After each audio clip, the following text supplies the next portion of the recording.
Kuungana kwa Wakenya ni ya maana kwa kila mtu.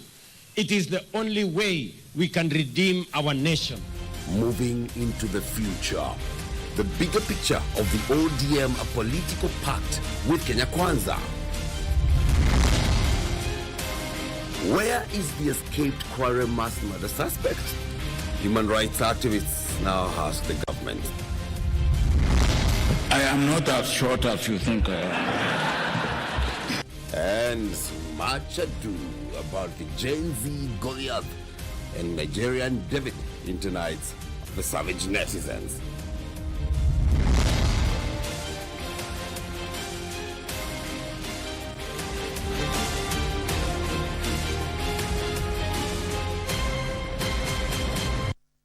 My name is John Kago. Welcome to Easy Friday. Our sign language interpreter is Byron Abuli. Let's get to it. Now, the Ministry of Health has announced a third case of Mpox in the country. Health Director General Patrick Amoth said the case reported in Nairobi County is of a 30-year-old female who had traveled to Uganda a week ago. Amoth, through a statement, confirmed that the patient is currently in a stable condition and undergoing treatment in an isolation unit within the capital. And as Abdiaziz Hashim now reports, the second patient diagnosed with Mpox has fully recovered and has been subsequently discharged. The DG has said we have heightened surveillance. The Ministry of Health has heightened its surveillance within the capital city after a third case was reported in Nairobi County, bringing the total cases of Mpox in the country to 3. This particular strain of Mpox is called clade 1B, which is more transmissible, and it is also more serious in terms of the disease pattern. So it's important for us to be able to sequence and know specifically the genetic composition of the variant that we are dealing with. In a 2-page statement, the Health Director General Patrick Amoth said the patient, who is a 30-year-old female, had traveled to Uganda a week ago and is currently receiving treatment at an undisclosed health facility. Dr. Amoth noted that others who may have come into contact with the patient will be traced to evade the spread of the infectious disease. Amoth further noted that the patient is in a stable condition. Cumulatively, a total of 89 samples have been submitted to laboratories for Mpox disease testing, of which 79 samples have tested negative for the disease, while 3 samples have tested positive, and the remaining 7 samples are currently undergoing analysis. Amoth said the ministry has further screened a total of 582,847 travelers at 26 designated ports of entry across the country. Health Cabinet Secretary Deborah Baraza on August 23rd confirmed the 2 cases were detected in Taita Taveta and Busia counties. Primary risk in contact with an infected person or contaminated personal items or through sexual contact is the common secondary infection. However, according to Amoth, the said second patient diagnosed with Mpox has fully recovered and discharged from the hospital. Africa has so far recorded over 4,000 new Mpox cases and 81 deaths over the last 7 days, bringing the total to 22,863 and 622 respectively. The ministry has assured that Kenya will receive vaccines to combat the infectious disease by the end of the year. Abdiaziz Hashim for Easy Friday.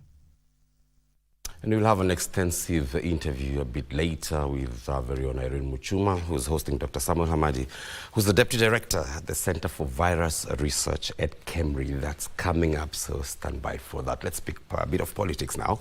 Our President William Ruto has given the clearest indication yet that his political pact with the opposition chief Raila Odinga may go beyond his first term.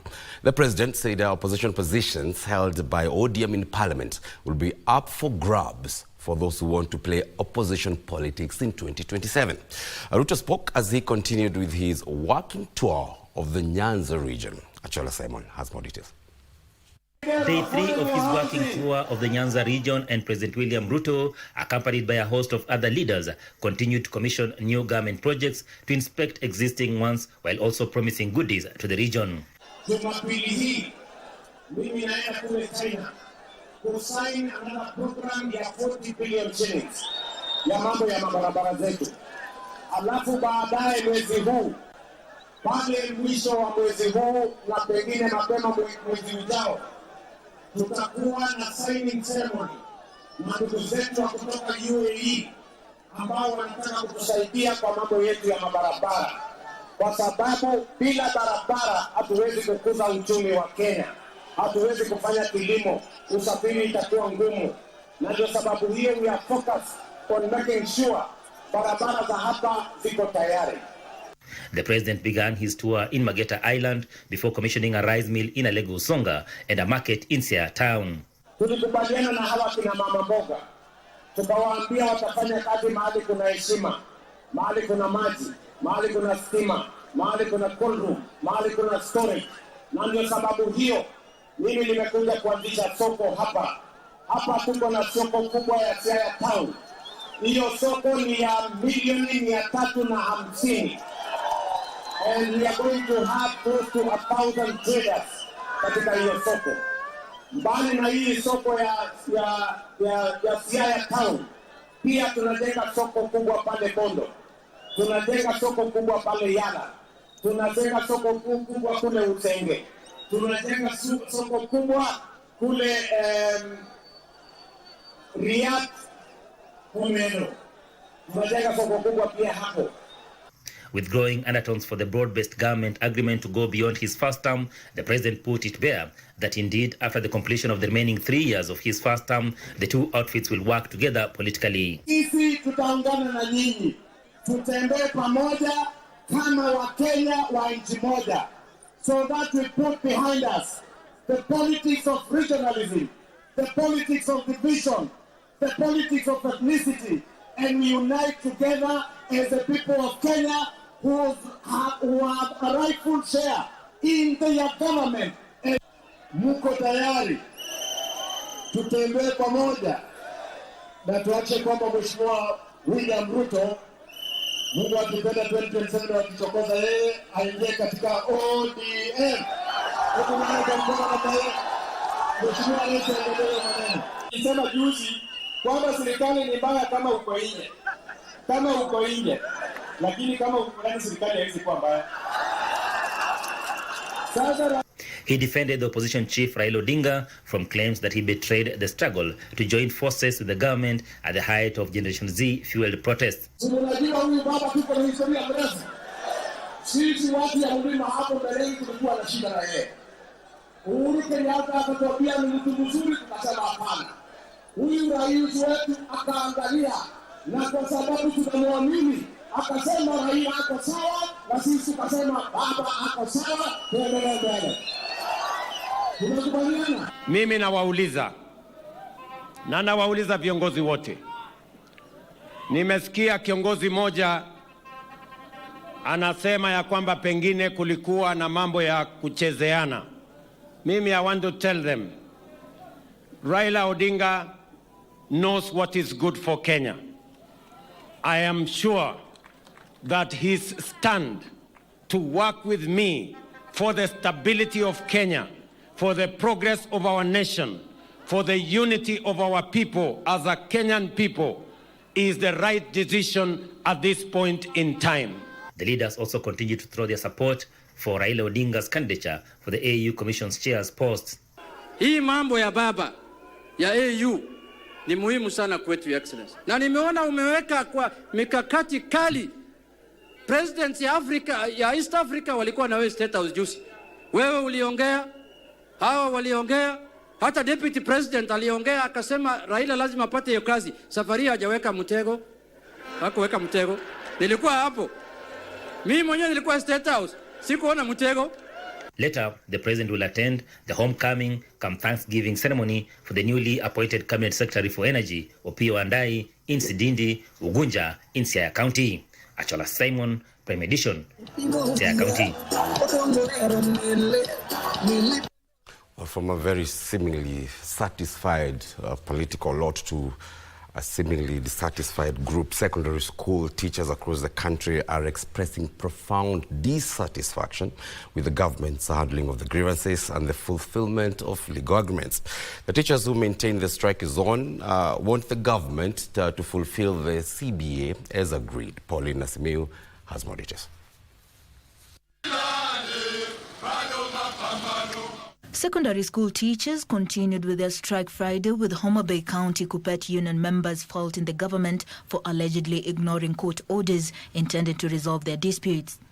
During a demonstration in Oyugi's town, County Chairman Jack Okoth highlighted that the teachers' non-compliance with the court directive to return to work should not be attributed to them, instead pointed at the Teachers Service Commission as the entity failing to meet its obligations. All these grievances will not go if they don't sit with us and address them. Yes. And they must be addressed now.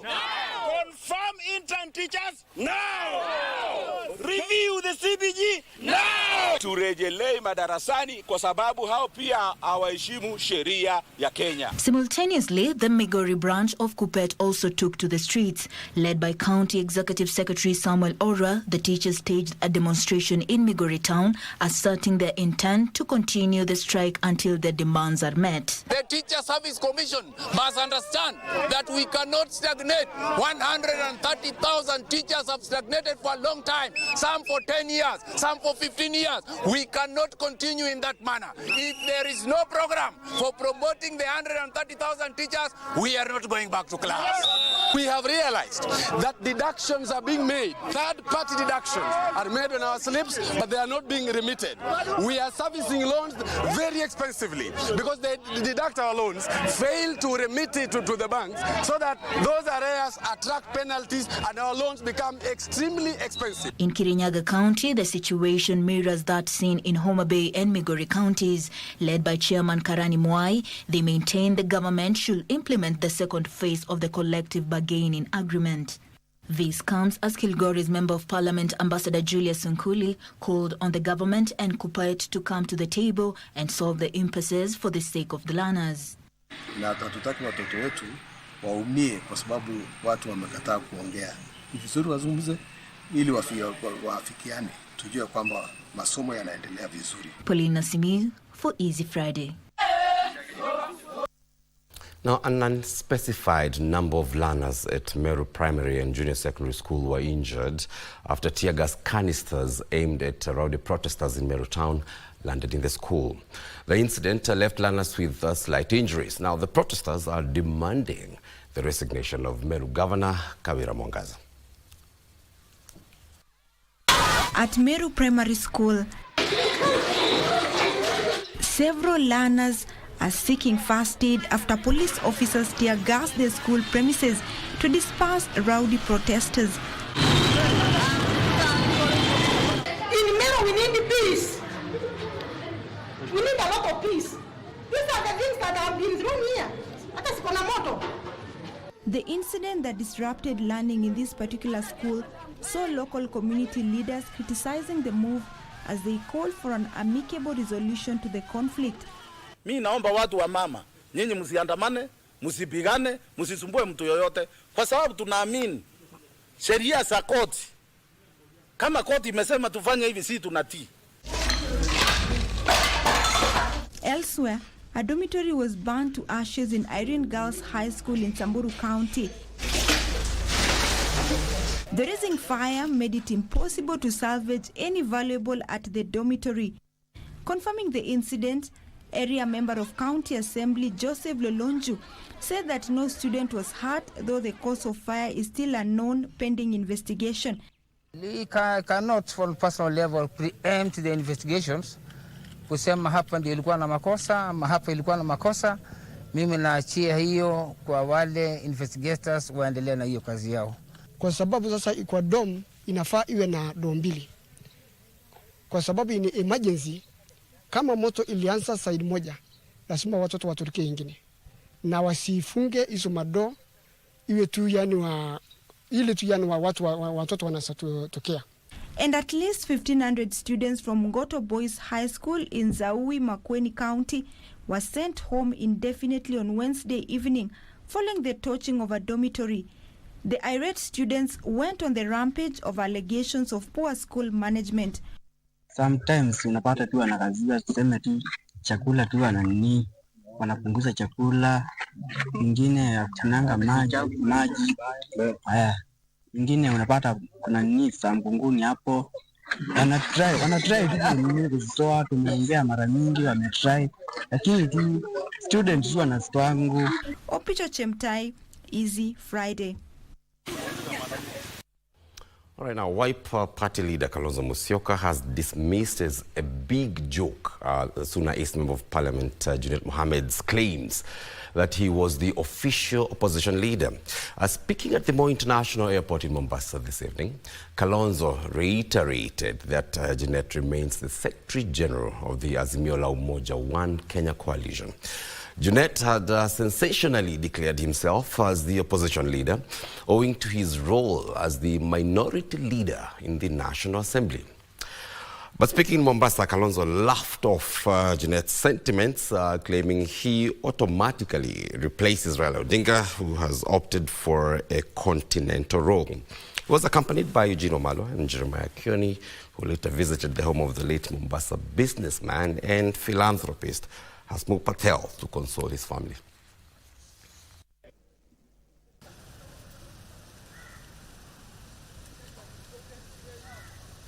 Nimeona wenzetu jeuzi wanasema ya kwamba sisi kama watu ya ODM sijui wa nini tuko kwa serikali na vitu kama hizo. Ati hawa ndio wanakuwa sasa opposition leader. Mimi kama minority leader niko na bill ndani ya bunge tukishirikiana na Mheshimiwa Ishungwa ya kuleta official opposition leader. Bado hakuna pali katiba sahihi inaongea juu opposition leader. Sasa mtu asijipatie kazi ambayo hakuna. Katika katiba ya Kenya article 108, msemaji wa serikali katika bunge ni Kimani Ichung'wah. Msemaji na kiongozi wa opposition ni Junet Mohamed. If you are somewhere else tanga ati unasema baba ameenda AU, ati wewe ndio kiongozi wa opposition, na tena ile wabunge yako haifiki 20. Hapana. Sasa ni kama 208, serikali na opposition wameungana ili Kenya iwe Kenya moja. Kwa hivyo tunatarajia kwamba bado pia ODM wako pamoja nasi kwa upinzani. The only issue ni how do you relate. Your immediate chairman ndiye anasimamia mambo ya ushuru. Sasa ukifanya maandamano dhidi ya ushuru, how will it be? Na waheshimu sana kijana kama Wandai ambaye he was my deputy in the NADCO. So we are in this country together. But this country cannot afford to have a political void. Hiyo ndio nataka unielewe. Yeah? So de facto, na mimi mwenyewe sikujitangaza, ni hawa. Waulize hawa. 23 of them, waulize hawa. Wengine pengine hawajachukua hata msimamo. Hatutaki kujilazimisha. Hatuwezi. Mimi sio mtu wa kujilazimisha kwa mambo haya.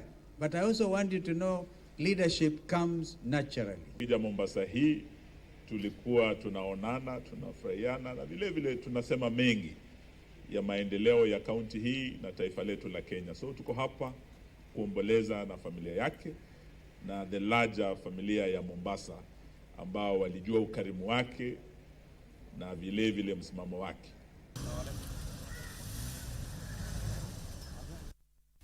Well, still continuing with the comprehensive coverage of the news that's been shaping up today, just to do a quick recap, the third case of Mpox has been reported, especially in the capital, and we're zooming in on that in a conversation that our very own Irene Muchuma will be holding with Dr. Samuel Hamadi, who is the Deputy Director at Center for Virus Research at KEMRI. You need to look out for that conversation in not too long. News from the counties, business and sports. We are back in a moment.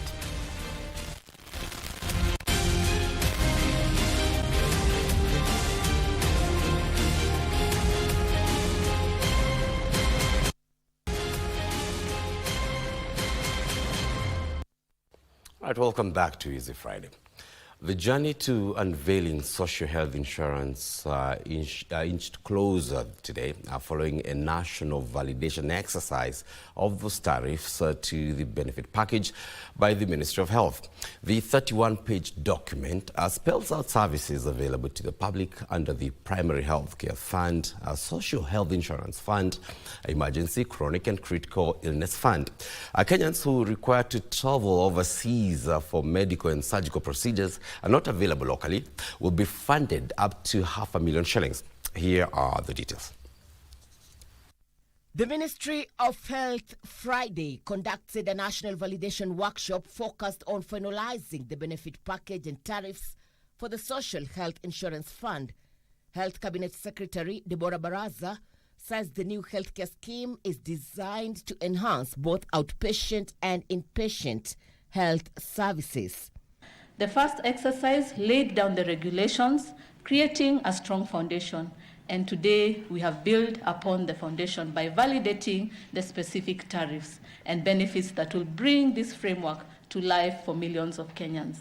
But as I said, under the new model, employees will be deducted 2.75% of their gross income, which will be allocated to the Social Health Insurance Fund. Outpatient primary healthcare services such as screening for common health conditions, immunization as per the KP schedule, management of NCDs, among others, will be offered by Level 2, 3 and selected Level 4 facilities at a cost of 900 shillings per person annually. In terms of comparing it with the benefits package we had in the past, it is an improvement. And that's why I keep saying that there should be no trepidation about the step that we are taking. We're definitely going to a better place. I keep saying the question is how much better. We are not only covering mothers, but the whole family. So the children, as well as the husband, etc. So the cover is more and the amount is more.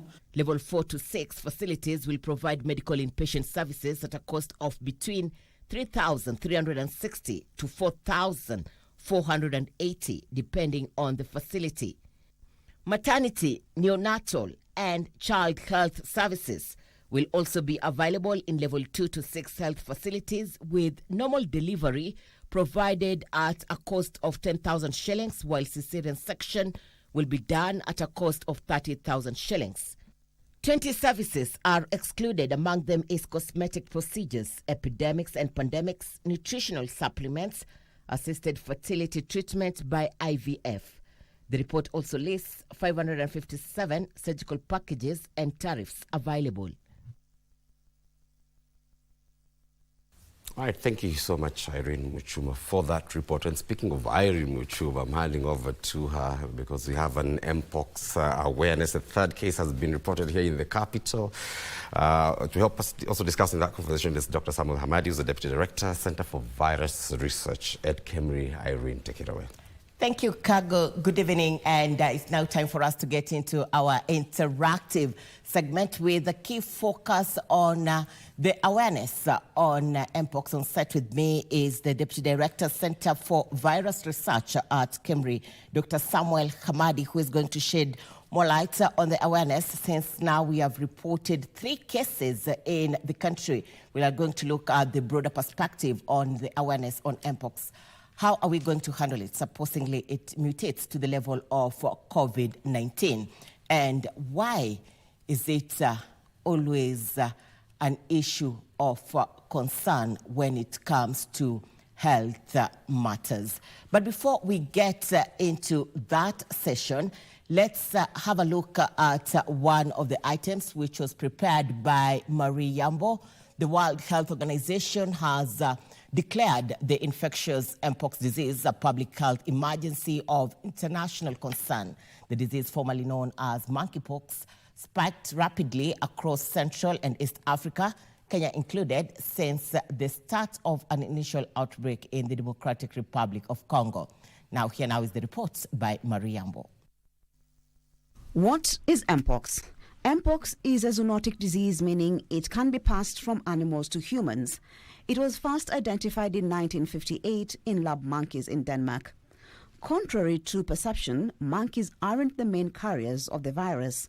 that's also part of the reason why the name was changed, because it's not only monkeys that we call them reservoirs.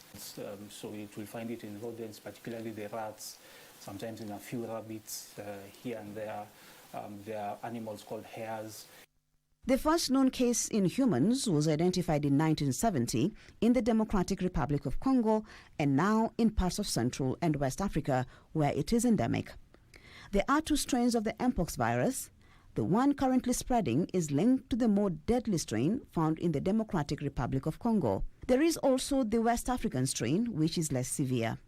Just to make it simple, clade 1B and clade 2B are human-to-human transmission. Then clade 1A and clade 2A still maintains animal-to-human transmission. But in terms of mortality, clade 1 as a whole is quite deadly. And then clade 2 also as a whole is much more milder, but the difference is just in terms of transmission. Since January 2024 to August 2024, a total of 18 countries have reported cases of Mpox. That is Kenya, 3 cases, Uganda, 4, Rwanda, 2, Burundi, 8, Cameroon, 35 with 2 deaths, South Africa, 22, and 3 deaths. In Asia, Pakistan, Philippines, and Thailand have all recorded 1 case each. In Europe, only Sweden has recorded a single case of Mpox. The highest number of clade 1B is in the Democratic Republic of Congo, with 15,600 cases and 537 deaths, especially among children below 15 years, according to the World Health Organization.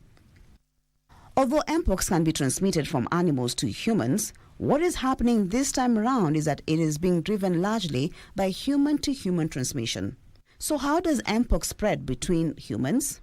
In 2022, there was now this massive outbreak that happened in most of the European countries, and on further epidemiological investigation, it was actually found to be through sexual transmission, particularly amongst the gay community, the men who have sex with men, and then also within heterosexual networks, basically, so even man to woman. But now, over time, as the mutations kept going, there are other modes of transmission that are now being seen. So things like, skin-to-skin contact with someone who's been infected, close contact with droplets, behavior such as kissing, and then also in pregnancy, a woman who is infected can easily transmit through placental transmission to the unborn fetus. Mpox is not only sexually transmitted. You can get it indirectly by sharing infected clothes such as bedsheets or towels. It can also be transmitted through respiratory droplets from an infected person coughs or sneezes. If you get it, some of the first symptoms will present like the flu, body aches, fever, coughs, and then some rash on the body that form blisters. People with strong immunity recover from Mpox on their own in 2 to 4 weeks, but it can be serious for those with weak immunity or immunosuppressed people. For example, God forbid, if you got it and you have a good immune system, chances are you would get your fevers, and you probably might not even get those skin lesions. Or if you get them, it may be those flat ones and then almost disappear.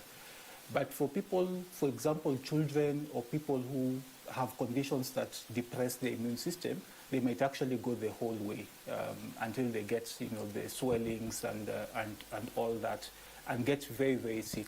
The World Health Organization has declared Mpox a public health emergency of international concern.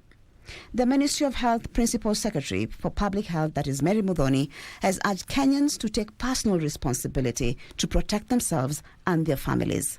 Mpox is highly infectious when the infected person is showing signs of rashes, and the rashes are visible. However, as at now, we are taking personal precaution as we await WHO's recommendations and guidelines on how to go around everything else. There is still no known treatment for Mpox, but a vaccine developed to fight smallpox can be effective since Mpox is from the same family of viruses with smallpox. If you suspect you have Mpox or someone you know, the emergency numbers to call are 0729 471414 or 0732 353535. Notification of suspected cases can also be reported by calling 719. Maria Namba reporting for KBC Channel 1. Thank you, Maria Namba. Dr. You've heard the report. What is your take in regards to what Marie compiled for us, considering that DRC Congo has been at the fore recording so many cases, and in this case, 500 lives so far have been lost? Yeah, so first of all, just going back to what has been mentioned about Mpox. Mpox is not endemic in Kenya. Mpox has been found to be endemic in West Africa and Central Africa. And right now, because of Democratic Republic of Congo, we had cases that were mentioned earlier. Even in the early 70s, the first case of Mpox was reported in a child in Democratic Republic of Congo. And now we are seeing, in 2022, we had what we call clade 1A, which was spreading in Congo. But now we have also, and that clade 1A was mainly from animals to humans. But now what we are seeing is clade 1B, which has mutated from clade 1A, that is now more transmissible from human to humans. And what we are thinking as scientists is that because of the immune system, this virus has been exposed to the human immune system for some time. And because of the mutations that are happening in the virus, it is more easily transmissible between human beings. And DRC is unique because that is one of the places where we have the rainforests, and that's where the animal-human transmission happens, because the original virus is actually a zoonotic virus, that is, they are spread from animals to humans. But now we are seeing human-to-human transmission because we think that this virus has mutated, and we have evidence to show that because we have looked at the mutations in the viruses, and we think these mutations are because of the immune pressure that happens in human beings, and the viruses are mutated to reach a place where they're able to be comfortably transmitted from one human being to another. And the cases you have seen in Kenya are actually mainly from people who have traveled from DRC through Uganda and so forth. All the three cases we have had are for people who have been traveling. And maybe, Dr. for someone who is just joining us right now, we would like to understand, what is Mpox? So Mpox, in a layman's language, is a virus that is very closely related to smallpox, which was eradicated many years ago. So Mpox started coming up in the early 70s. And scientists think that because when smallpox was eradicated, Mpox, which is transmitted from animals, came about because now we do not have what we call the immunity to fight these viruses, because most of the vaccines that were developed for smallpox, when they were removed from the market, we now found that people are more vulnerable to transmission of Mpox. And Mpox is a virus that, as I said earlier, is mainly found in animals, but now it's being transmitted to human beings. And what normally happens is that when you're infected with Mpox, many people may not show symptoms, but children and people, especially people whose immune systems are suppressed, people actually develop the disease, and they show the symptoms. They have lesions on their skins, they scratch a lot, they feel tired, they have headaches that don't go away, and they also have fevers. So that is how you can define Mpox to be. Yeah. We have had the third case in the country today. From where you sit as KEMRI, what interventions have we put in place? So first of all, I must say that KEMRI doesn't work in isolation. We work with the Ministry of Health. And the Ministry of Health has what we call the Rapid Response Team. So the Rapid Response Team is made up of laboratory scientists and public health specialists. So we have people who are around the country who are collecting samples in what we call surveillance, and these samples are sent to the testing laboratories. We have a network of testing laboratories in the country. And from the COVID-19 experience, we also have at the borders where people are stationed to look at people who are traveling, because most of this virus is now being transmitted by travelers. So we find that the virus is transmitted easily from people who are traveling. So what we are doing even at the border regions is that we are screening people to see if they have symptoms, and if they have symptoms, they are isolated and tested. If they are confirmed to be positive, then they are put in isolation until when they recover. It will also be interesting to understand the transmission from animals to humans, whether it's a reality. But before we get into that, on set with us is the Deputy Director, Center for Virus Research at Cambridge, Dr. Samuel Hamadi, and this evening we are discussing Mpox awareness. We are taking our first commercial break on this. We'll be back with more. Stay with us.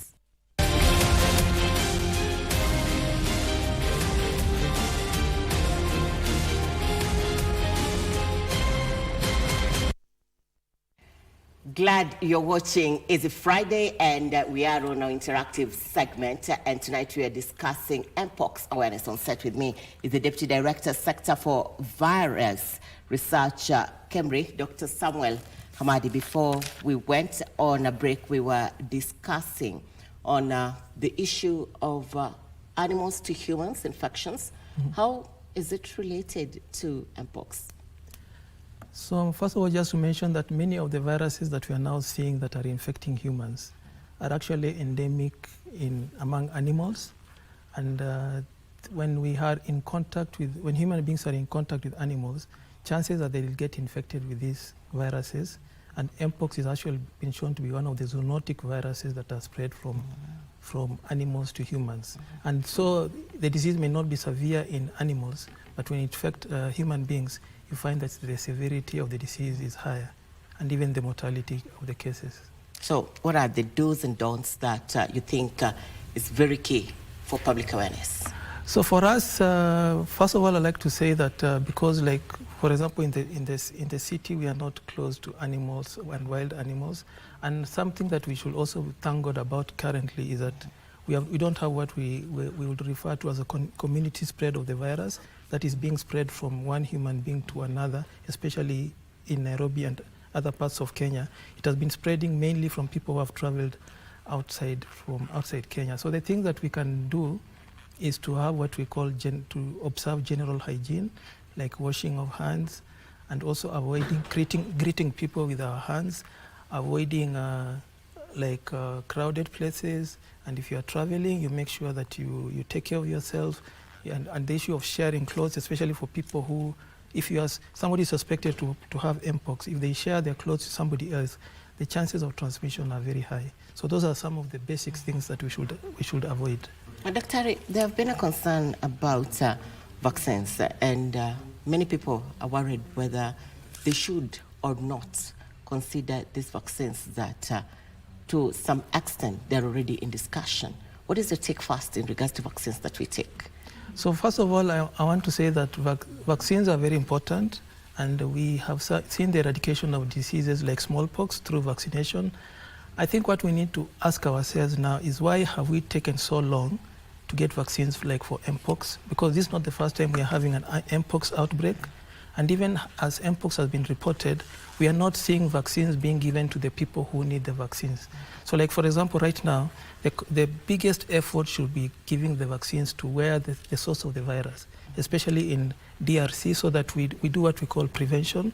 But having said that, considering the spread of Mpox compared to COVID-19, Mpox vaccination should probably be given to people who are at high risk of getting infected, and not the general population, especially because of the cost and the availability of the vaccines.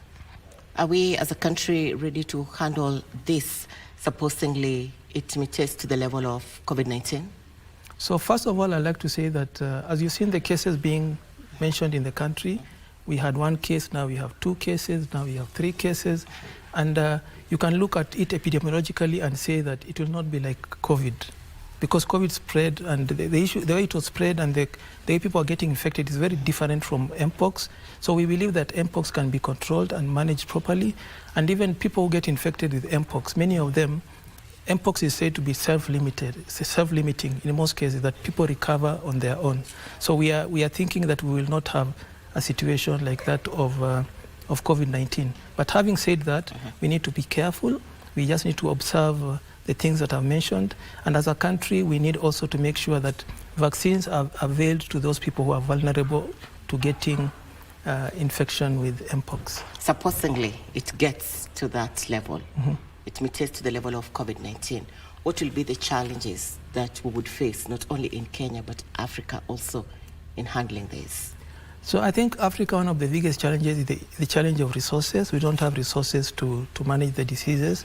We don't have enough vaccines to give to our populations. We don't have public health experts who are trained. We don't have enough clinicians. So I think if we reached that point, then we would be swamped the way we were swamped with COVID-19, and probably our health facilities wouldn't be able to manage the pandemic if it became a pandemic. So what we can say right at the moment is just to make sure as a country that we can do the bare minimum to make sure that we are able to contain the virus. Like we have enough isolation points. So if we have people who have been exposed to those who are already confirmed to be cases, these people should be isolated and from the general population so that they can be managed accordingly to prevent the spread of the virus. So those are the basic things that we can do. And we did so well during the COVID-19 pandemic, and that's why we had very few fatalities compared to other countries or even other continents. As much as we have the challenges of resources, for those who have already had this disease, what are the resources available for them from where you sit in the Cambry perspective? So I think speaking from a public health specialist perspective, I would say that for those ones who are already affected or exposed to the virus, I think the important thing is just to make sure that we are able to manage, these people are managed accordingly, because as I said, in most of these viral diseases do not have a drug per se for their cure, but the symptoms can be managed, like fever can be managed, the headache can be managed.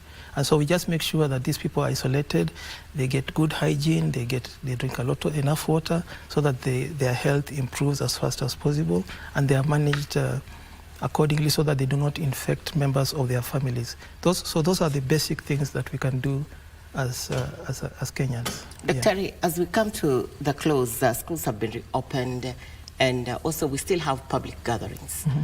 What will be your word to them as we come to the end? So for us, I think one of the things that we are doing, like when we are discussing issues of outbreaks, one of the important things we refer to is surveillance.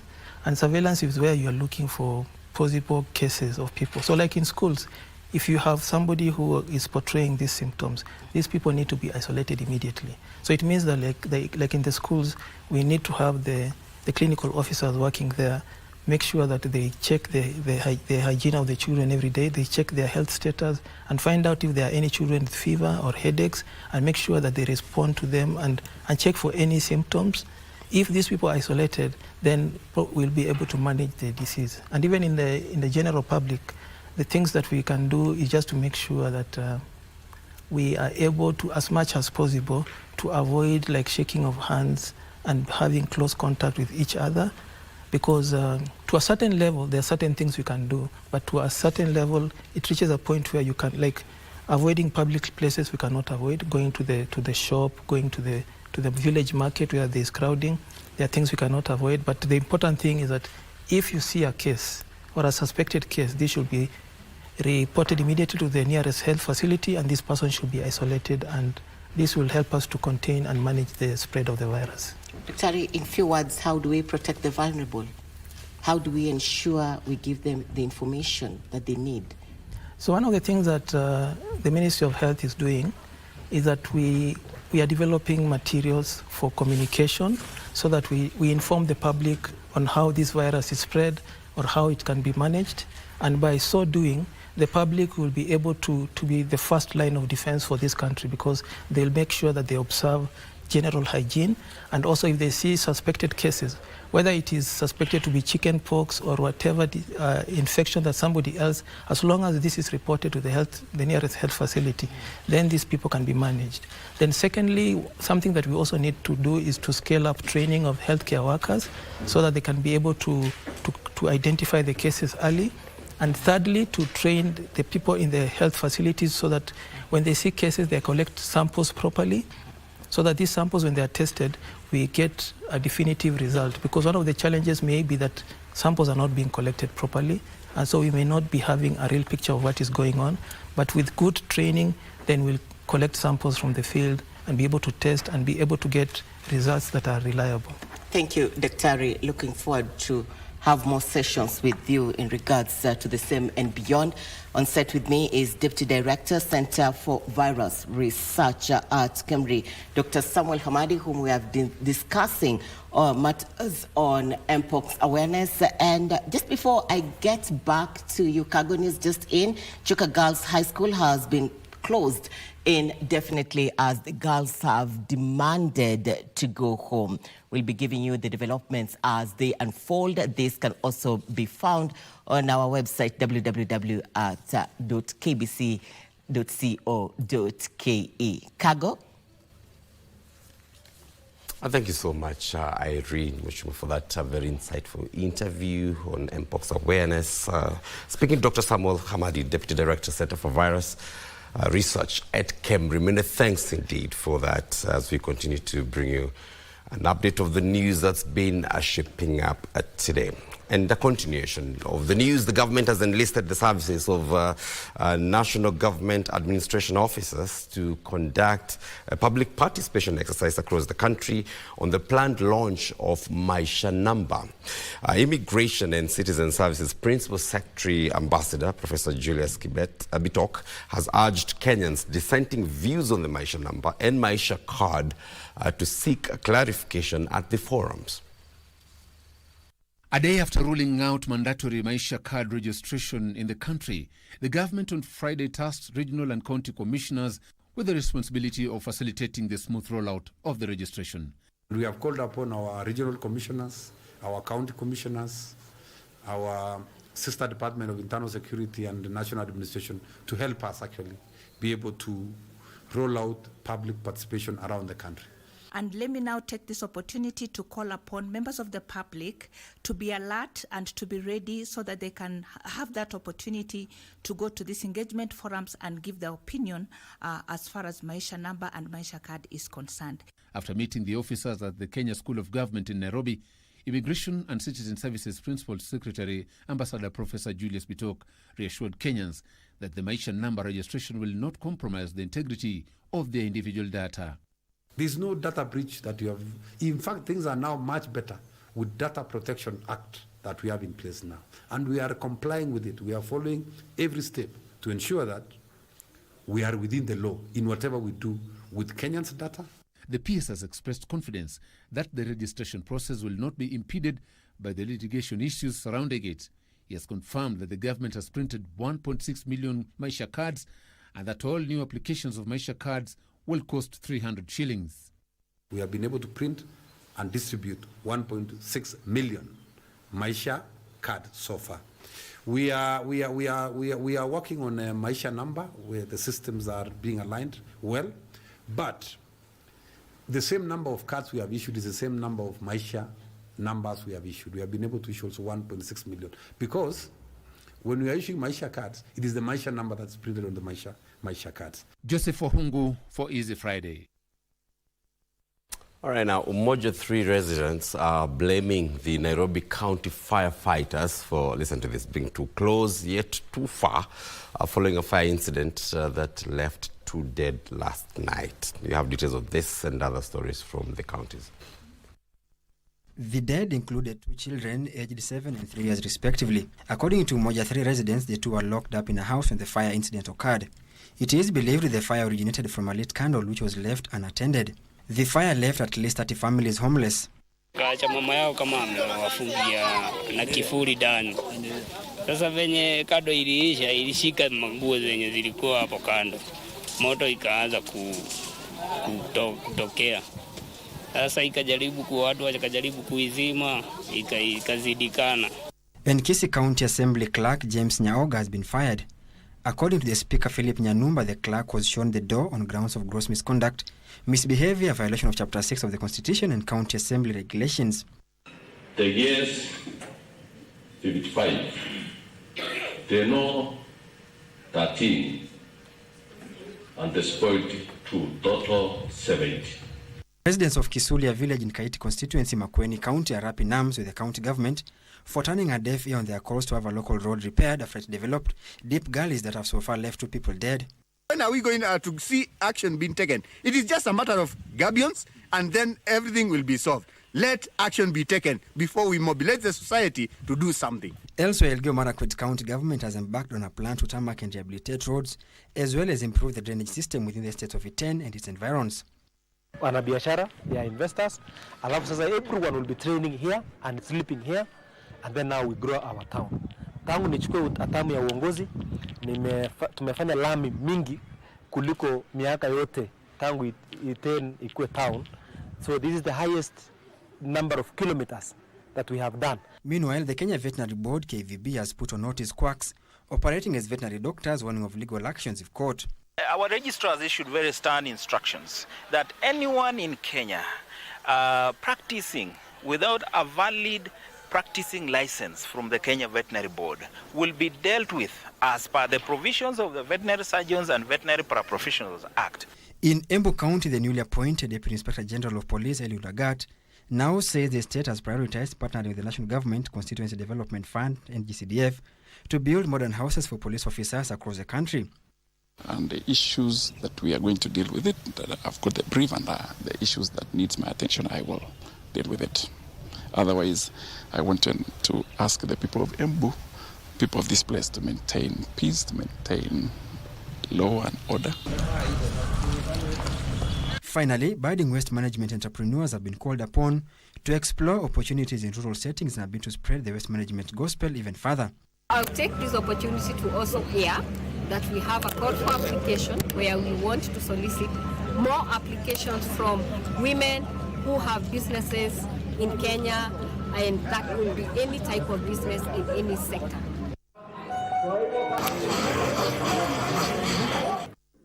Homa Bay County has been ranked as the top performing county in public financial management for the 2023-2024 financial year, with an aggregate score of 82%. According to the latest survey by Polytrack Africa, Lamu County has been ranked the lowest with a score of 32%. Now, the polls were conducted across all the 47 counties between the 23rd and the 27th of this month. Frederick Pasayo has more details. The 5-day comparative performance analysis was conducted based on 5 parameters: on-source revenue, absorption rate, timely salary disbursements, leadership and governance, and public engagement and participation. On the first parameter, Homa Bay, Uasin Gishu and Samburu counties topped the charts, indicating a stroke revenue collection process. On absorption rates, Narok, Uasin Gishu and Kakamega counties achieved the highest score. Kakamega and Homa Bay counties were lauded for timely salary disbursements. On leadership and governance, Homa Bay and Kakamega counties demonstrated strong financial management practices. Murang'a and Siaya counties topped on public engagement and participation. The top performing county was Homa Bay County, which achieved an aggregate score of 82.0%, while the lowest performing county among the ones outlined in this report was Lamu County, which scored 32% on matters of overall performance. Emmanuel Kutosi, a data reporting officer at Polytrack, recommends that counties should. Polytrack Africa recommends the implementation of strategies to improve on-source revenue allocation, a focus on increasing absorption rates to ensure effective use of allocated funds. The data was obtained from the Office of the Control of Budget, Attorney General, 3,000 respondents across 47 counties, and 94 county government employees. Parsai Frederick, Easy Friday. Right now, human rights groups are demanding an immediate resumption of the search and retrieval of bodies at Quarry dump site. Led by the Voco Africa group, the activists faulted the suspension of the operation, despite the main suspect publicly admitting to having murdered more than 42 women. They're also demanding answers on the status of tracking Collins Jumaisi, the alleged suspect behind the Quarry murders, who reportedly escaped from police custody more than 2 weeks ago. John Kahiro has details of this story, even as Kenya joined the world in marking the International Day of Victims of Disappearance. Approximately 1.5 months after the disturbing news of human bodies being retrieved from Mukuru Kwajenga Quarry dump site surfaced, human rights activists have come out to condemn what they say is a deliberate act by the government to frustrate the process of delivering justice to the victims. The concerned citizens of Kenya stand in solidarity with the people of Mukuru Kwajenga, Nairobi, as we demand justice for the heinous killing that have taken place in this community. They questioned the logic behind the suspension of the operation to retrieve the bodies from the dump site. Kama wao wanatuambia mwili hauwezi peanwa nusu na shughuli ya kutoa miili pale ilisimamishwa, itakuwaje kama uenda kipande moja iko pale kwa maji na wao wanatuambia tungojee paka tupewe mwili ikiwa full?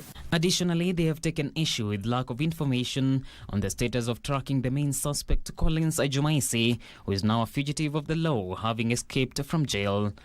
Jumaisi is reported to have admitted to killing more than 42 people, yet only 17 bodies had been retrieved when the search was called off. Tunaambiwa tusikaribie shimo, tusiende pale, serikali waachue kazi yao.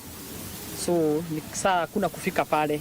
Na tuna familia zingine unakuta zinatupigia simu zinatuuliza wamepata miili nusu, tutawasaidia aje?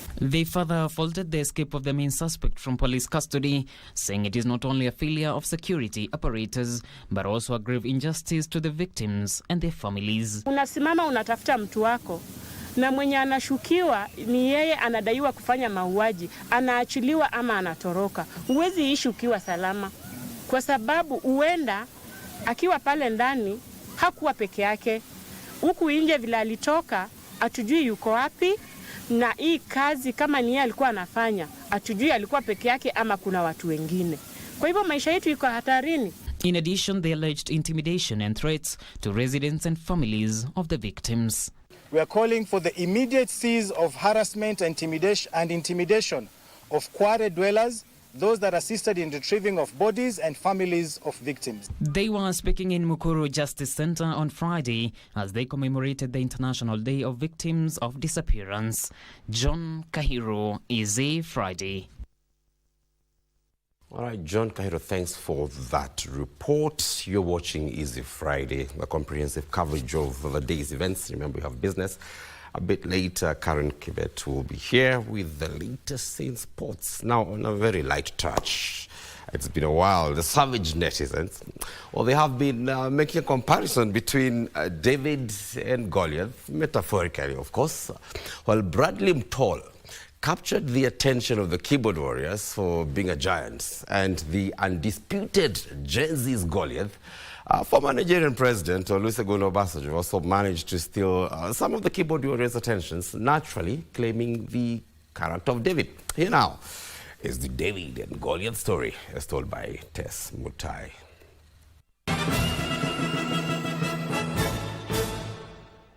This week has seen all kinds of crazes as usual, and in the famous words of netizens, mambo ni mengi masani machache, so let's see what happened. Nigerian former President Olusegun Obasanjo had netizens typing and deleting after he chose violence and pushed the stand aside, claiming to be of fair height. I am not as short as you think I am. Personally, I am short of words. The president. Allah! Allah! Allah! But while Obasanjo passionately defended his height, Bradley Mtol, the Generation Z Goliath, left the cyber surfers a gap with his physique. During a visit to a shoe company to receive his first pair of shoes, netizens were mesmerized after noticing how tall he stood in a crowd of age mates. Chuka wrote, "Kiatu sidhani kama mtu anaweza iba unless apeleke museum." DJ Gab Chikili, "The guy should see the future of Kenya and tell us." Brian wondering, so his shoes are customized? What about his clothes?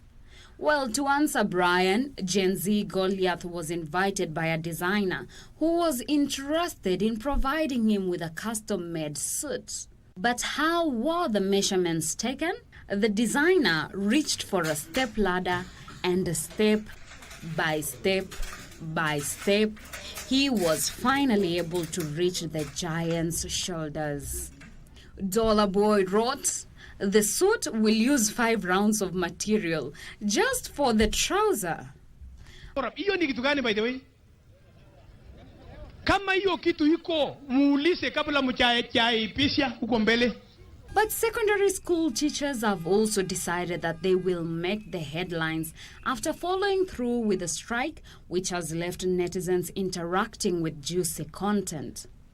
Mwalimu yoyote wa Nakuru ama Kenya, usitembe kwa style ambayo inajaribu kuonyesha ni kama unapanga ama una nia ya kukaribia shule. Hata usivae nguo rasmi. On Monday kila mtu tracksuit, jeans ama t-shirt.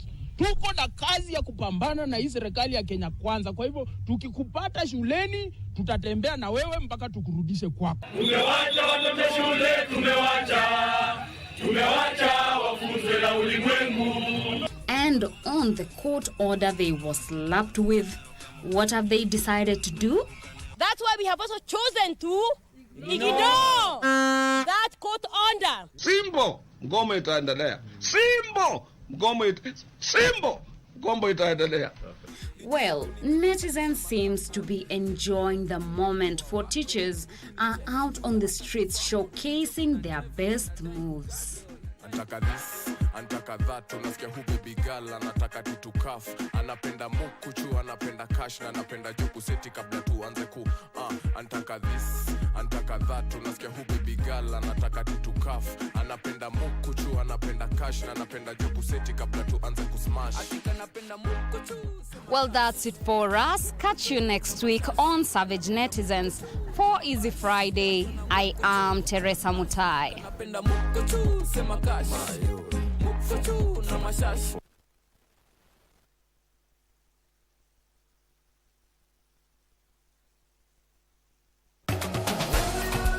Welcome to What's in Your Kitchen, a show that celebrates African and Kenyan dishes.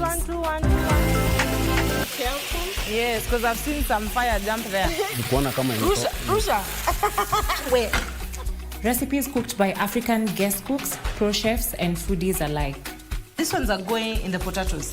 This is, and look at our corn. It's doing it. And we are barely 2 minutes. Okay, it's already smelling so good. Coming up on What's in Your Kitchen.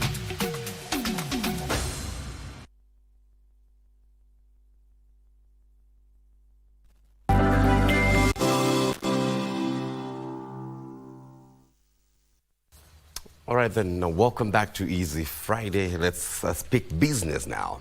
Commercial banks are charging between 9% and 24% as interest on loans. This is according to the latest report by the Central Bank of Kenya that indicates that Premier Bank, whose loans are charged 9%, is the most cost-effective lender, while Middle East Bank, whose loans are tracked 20.96%, is the most expensive lender.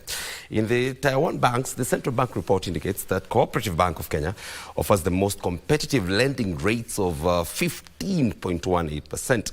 The report says Middle East Bank offers the most expensive loans at 27% to business clients, while Credit Bank charges a high of 23.22% for personal loans.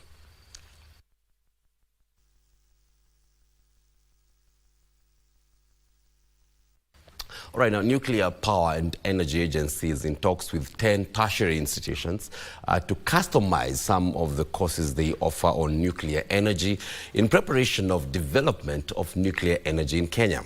A Nuclear Power and Energy Agency Strategy and Planning Director, Dr. Winnie Dubai, says the plan is to develop enough local skills operate nuclear plants when they are constructed in Kenya in the next decade. Kenya plans to construct the first nuclear power plant at the coast that will generate 1,000 megawatts in the early 2030s. Nuclear Power Energy Agency is charged with developing Kenya's nuclear power program, coordinating capacity building, research and development. As part of enhancing the human resource to oversee the nuclear plants, Nuclear Power Energy Agency has initiated talks with institutions of higher learning. So we have had conversations about the professional opportunities that will be presented by the nuclear power program. We have talked to the vice chancellors about establishing curricula that will be relevant for the sustenance of the nuclear power program in Kenya. Delegates at the US Africa Nuclear Summit held in Nairobi, the second of its kind after being held in Ghana, rooted for collaborations to fast-track the process of setting up the first nuclear energy plant that has faced challenges such as safety. We do need to be talking to other audiences and talking in a language that other people will relate to, because I think we have not done a good job communicating how important nuclear is, whether it's medicine or energy. And this is a global challenge that I believe that we've talked to people about nuclear as though we're talking to nuclear engineers. So for one, we need to be having a much more simple conversation that people can understand how nuclear is present and impacts their everyday lives. A fisherman in Kilifi who may have a concern about a nuclear power plant being located there and the effect on the fish. We need to have very honest conversation, and this is by demystifying what is conceived as danger. Kenya is in the process of selecting the type of nuclear technology to deploy, which will inform the actual construction cost. Once we settle on our technology, then our financing or the cost of the power plant will be clear. But in the meantime, we're not waiting for that. We are running financing models. Energy is a critical energy source. However, there's still a critical mass of people who still do not understand its benefits to the nucleic level. Alan Auko, Easy Friday. All right, now, hospitality industry players are calling for more incentives and collaborations to enhance marketing efforts to showcase Kenya's unique offerings to the world. Novotel hotel manager Fabio Gonçalves says there is need for more comprehensive tax breaks and subsidies to help reduce operational costs and enhance service delivery.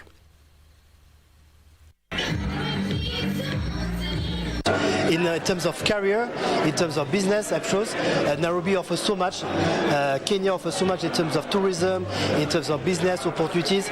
We have a large competition, and all the brands actually are giving us experience for our guests to come from all over the world to discover Kenyan vibe, actually enjoy the Kenyan feel, the vibe and everything which is good in Kenya. Actually, it's a very really amazing country.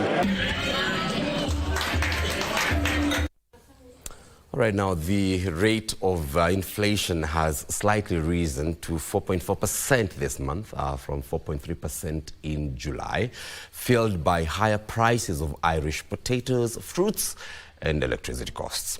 A key highlight in the latest Kenya National Bureau of Statistics report is that the cost of cigarettes rose by double-digit figures. Latest Kenya National Bureau of Statistics report indicates that on average the cost of cigarettes increased 14.5% this month compared to last year. The data shows that when compared to a year ago, the price of cigarettes increased 19%. In addition, the cost of Irish potatoes as this month increased 7.1%, perhaps explaining why the quantities have been decreasing or the price increasing in retail outlets. Further, the price of fruits such as oranges and mangoes increased by 3.2% and 2.6% respectively. The Kenya National Bureau of Statistics data shows that the cost of electricity increased by an average of 1.7% this month compared to last month. On the other hand, the price of other sampled food crops such as sugar, wheat flour, tomatoes, spinach, carrots and onions all reduced by between 1.8% to 12%. These saw the food and non-food alcoholic beverages basket reduced by 70 basis points. Frederick Moki for Easy Friday. Right now, Old Mutual Holdings PLC has bounced back to profitability, recording a net profit of 327 million shillings during the first 6 months of this year. This is up from a loss of 195 million shillings registered during a similar period last year. Now, Old Mutual Holdings CEO Ada Oginga attributes the profit to a significant reduction in finance costs, which fell from 1.8 billion shillings to 529 million shillings. This reduction followed the conversion of shareholder borrowing to equity in 2023, which is awaiting all the necessary regulatory approvals. Additionally, the company benefited from a substantial improvement in its effective tax rate, which decreased by over half of its previous value from 150% to 70%. The company reported an increase in medical and flooding claims in Kenya and higher reinsurance expenses in Uganda, which saw its operating profit before financing costs reducing 27% to 1.6 billion shillings.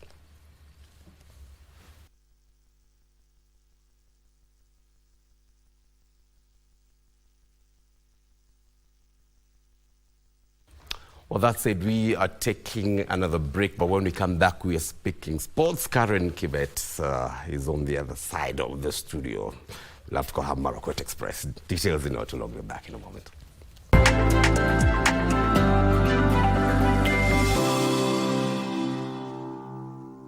Mtazamaji, tumekuandalia taarifa zinazogonga vichwa vya vyombo vya habari kutoka hapa jijini Nairobi na pia mashinani. Wanahabari zaidi ya ubora wao wako ange kukuletea habari pindi zinapochipuka kutoka pembe zote za Kenya. Kwenye kipindi cha Tamrini, tunakuletea mazungumzo ya moja kwa moja kufafanua na kuangazia masuala yanayokuhusu wewe mtazamaji. Kumbuka, taarifa yenye thamani daima hupokewa kwa amani. Hivyo basi usikose kuungana nasi kila siku ya wiki. Tukupakulie na tukutaarifu taarifa yenye mnato kwenye runinga unayoienzi. Kwenye kurunzi mashinani, sisi DC.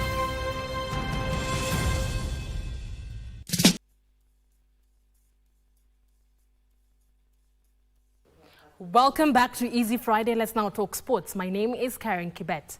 Kenya's Dennis Kipkoech settled for silver in men's 3,000 meters in the ongoing Athletics Under-20 Championships in Lima, Peru. In the women's 3,000 meter, Kenyan duo Mercy Chepkemoi and Marion Chepngetich qualified for the final. Clocked 8 minutes 20.56 seconds to finish second behind Norwegian Andreas Jed, while Great Britain's Edward Bard completed the podium positions. Ethiopians Sebo Almahiu became the first ever Ethiopians World Under-20 Women's Steeplechase champion. The Paris Olympian clocked 9 minutes 12.71 seconds to bag gold ahead of Uganda's Lois Chepkemoi, who bagged silver, while Kenya's Diana Chepkemoi settled for bronze. In the women's 3,000 meters, Kenyan duo Mercy Chepkemoi and Marion Chepngetich qualified for the final. I think she does just squeak that championship record. For that report, the national women under-20 volleyball team finished 4th overall at the 2024 Women's Under-20 African Nations Championship in Tunisia.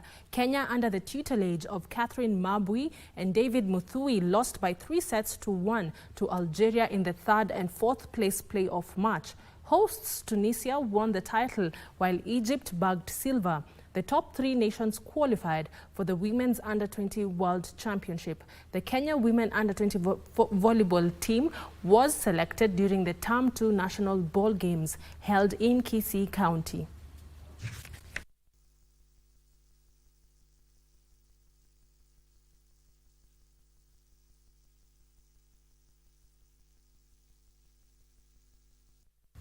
Moving on, NCBA has moved to make golf more accessible and appealing across East Africa through a strategic partnership with the Yen Golf Program. This collaboration is set to transform the golfing landscape by offering exclusive opportunities for golfers and empowering entrepreneurs through innovative networking platforms.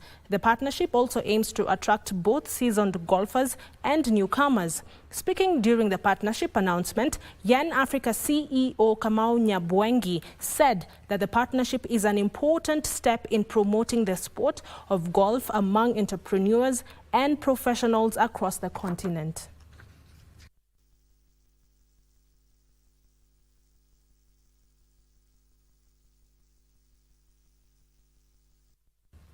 Manchester United will be looking forward to bouncing back to winning ways in the English Premier League when they host Liverpool on Sunday at Old Trafford. United suffered a 2-1 defeat to Brighton last weekend and hope to redeem themselves this weekend. For this and more, here is our Sports Weekend Diary.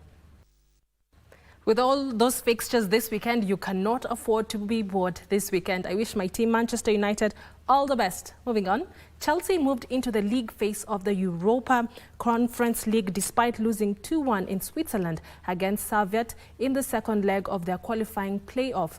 Enzo side led 2-0 after the first leg at Stamford Bridge a week ago and extended that advantage after 14 minutes through Christopher's penalty after Mudryk had been fouled by Kago. First time. So trying to bring it under control now then as he caught Mudryk there. He has. Eats a penalty. Tsunomoto wags his finger no, but I don't think there's that much doubt about that. We do have VAR in operation here, but that looks like a cut and dried case to me, Sam. 1-0, no doubt, again. Again, the goalkeeper guesses right, but he had no chance. Even if he touched it, he wouldn't have kept that out. It was too powerful.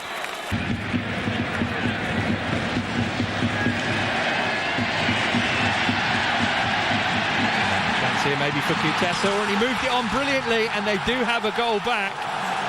It's Guillem Minot who sparks the tie-in to life for Servette. Only in the middle. Oh, and he's got there as well, and he's scored. And now it really is game on. Off the bench and onto the score sheet is Enzo Crivelli. And Servette lead. And finally, La Liga champions Real Madrid were held to a frustrating 1-1 draw at Las Palmas. The Canary Islands hosts took an early lead when Scotland's striker Ollie McBurney fired a low shot into the bottom corner, but Madrid levelled when Vinicius Jr. scored a penalty after Alex Suarez was penalised for handball. The draw extends their club record unbeaten run to 35 games in La Liga. Madrid, who are far from their best, had chances to win with Endrick and Kylian Mbappe going close. Mbappe has yet to score in his 3 La Liga games since moving to PSG. Las Palmas had a late goal ruled out for a matter offside.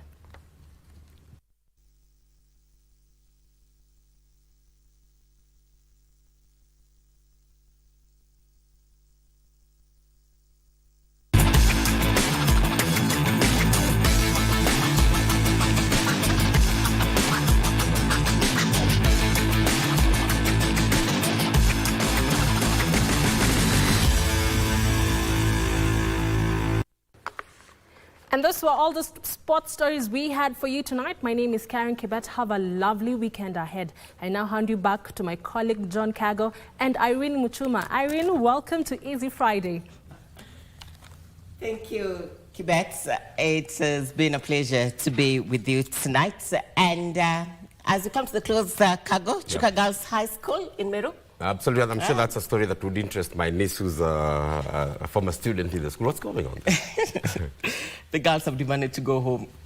The girls have demanded to go home. Chuka Girls High School has been closed indefinitely following students' unrest. This as the girls demanded to go home. Rather, earlier on, information reaching our newsroom, a section of teachers who were on protest had earlier gathered at the gates of the school before the students broke the gates. For details on that and many more, do log on to www.kbc.co.ke.